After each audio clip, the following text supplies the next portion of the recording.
Welcome to Guide Guru. We hope this video helps. You start by confirming the expander plug's orientation and size because removing the wrong side damages the part.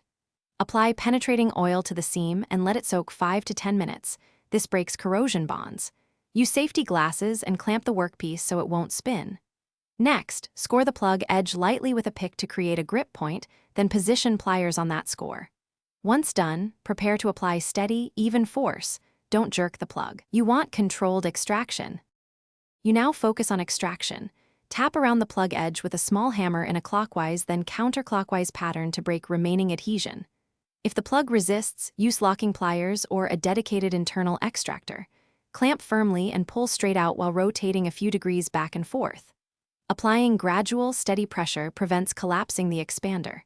If the plug moves, stop and reapply penetrating oil, let it sit, then continue. Make sure you protect surrounding threads or bores. You finish by cleaning the bore with solvent and a rag, inspecting for scoring, dents, or deformation. This explains whether replacement is needed. If the plug is intact, reinstall or replace using the correct size and proper insertion tool to restore sealing. If removal failed and the plug is stuck, apply localized heat to expand the material slightly, then retry extraction. If that doesn't work, drilling out the plug is a last resort. Go slowly to avoid damaging the bore. Remember, heat and drilling change.